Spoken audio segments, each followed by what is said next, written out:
Hello guys, welcome back. कई दिनों के बाद ये मुहूर्त आया था जब मैं खुद ही नोट करना खुद उठ गया था बिना किसी चू चपाट के।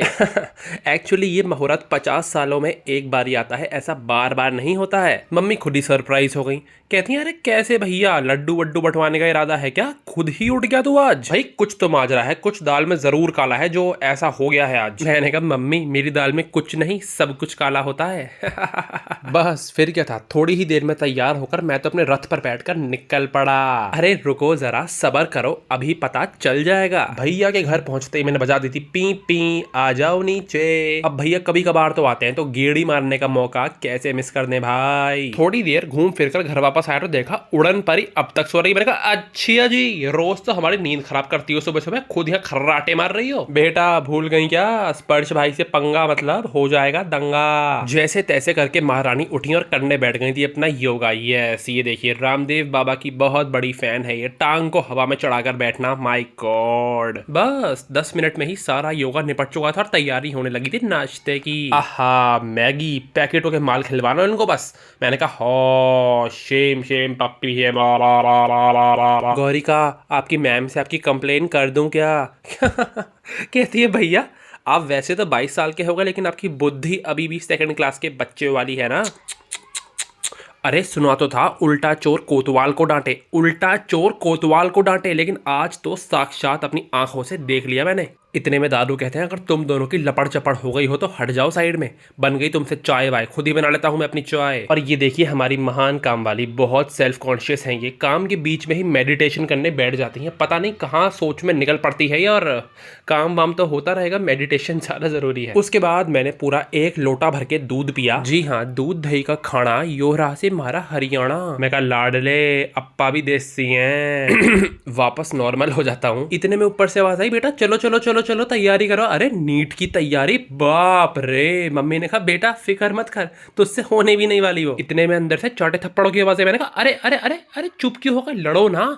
कहते हैं तुम्हारे कंटेंट के लिए हम लड़ाई करें, बिग बॉस समझ रखा है क्या लड़के? मैंने कहा बस बन गए तुम लोग तो इन्फ्लुएंसर, कंटेंट के लिए तुम्हें कॉन्ट्रो एनिवर्सरी मेरा मतलब कंट्रोवर्सी भी नहीं करनी आती। इतने में ही हमारी कैब आ गई थी और हम लोग निकल पड़े थे अपनी ट्रिप पे। मम्मी ने कहा तेरे को आज एक जगह घुमा कर लाती हूँ, और हम लोग पहुंच गए थे हमारे फ्लैट पे। भाई मैं तो पूरा सोच कर गया था कि वहां जाऊंगा, पूरा एसी वेसी में सुस्ताऊंगा, ऑनलाइन कुछ चटर पटर मंगा लूंगा। अरे मेरा तो पूरा प्लान सेट था। लेकिन सपनों को टूटते हुए देर नहीं लगती है। मम्मी ने कहा राम राम राम राम, इतनी धूल धक्कड़, हम यहाँ बैठे कैसे? मैंने कहा मम्मी चेयर पे बैठेंगे ना हम क्यों फिक्र करें धूल वूल की? नो नो नो मैंने पी नहीं।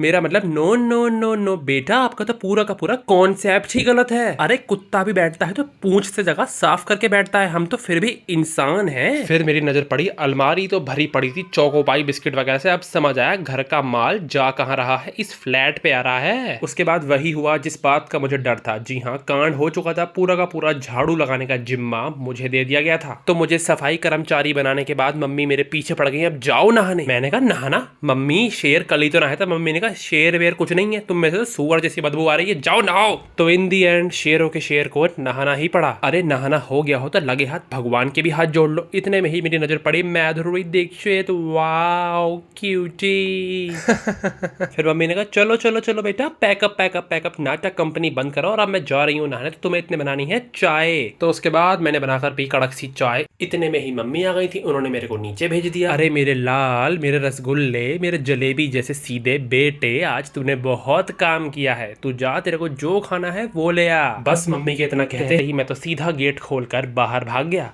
और उसके बाद आखिरकार मैं ले आया था ब्रेड पकोड़ा और समोसा। तो हमारा आज का लंच यही होने वाला था। फिर मम्मी ने कहा बेटा अब ये सब लाया है तो कम से कम इसे खा ही ले, वीडियो बाजी बाद में कर लेना, वरना ये जो फोन है ना इसे उठा के इसी मीठी चटनी में डाल दूंगी। मम्मी ज्यादा ही सीरियस हो जाती हैं कभी कभार। तो खा पी कर सारा काम निपटाने के बाद अब हो चुका था घर वापस जाने का टाइम। घर वापस आए इतने में ही गौरी का चलो भैया। अरे चलता ही रहूं सारा दिन, रुक कर बैठ ना जाऊं कहीं, है ना? बस बहुत हुआ, पानी सर से ऊपर जा चुका है, अब यहाँ से निकलने का टाइम भी हो चुका है। तो जल्दी से मैंने बांधा अपना बोरिया बिस्तरा और करी अपनी रैपिडो बुक। रैपिडो वाले ने पूछा भैया कहाँ जाना है आपको? मैंने कहा जहां तुम्हारा मन करे वहां छोड़ दो मुझे। अरे फोन में दिख नहीं रहा कि कहाँ की लोकेशन आई है, एक तो गर्मी ऊपर से दिमाग खराब मत करो मेरा। तो पहुंच गया था मैं मेट्रो स्टेशन और मेरे जाते ही वहां मेट्रो भी आ गई थी। लेकिन मेट्रो में घुसकर पता चला कि आज तो इसमें अंधी भीड़ है और फूटी किस्मत होने के कारण हम दोनों को ही सीट नहीं मिली। तो जैसे तैसे गिरते पड़ते हुए लहराते हुए हम लोग पहुंच गए थे मोदीपुरम तो 4 बस वालों से रिजेक्ट होने के बाद हमको फाइनली मिली थी एक बस और उसके अंदर हमें सीट भी मिल गई थी। अरे बाप रे, इतनी खुशी आज तक नहीं हुई बाबा। And finally we reached our destination. और जैसे ही हम रूम पर पहुंचे पता चला सारा सामान लुट चुका है। एक प्याज टमाटर तक नहीं बचा था कमरे पे, इसलिए सामान रखते ही हमको भागना पड़ गया बाजार की तरफ। मैंने कहा भैया यहाँ तो ब्लिंकिट भी नहीं चलता है, जेप्टो भी नहीं चलता है। भैया ने कहा ओ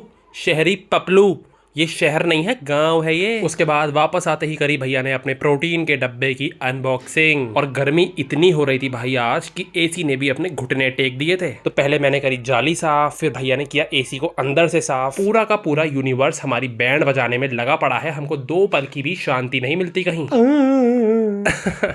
उसके बाद मोहित भैया आ गए थे और वो ले आए थे हमारे लिए पिज्जा।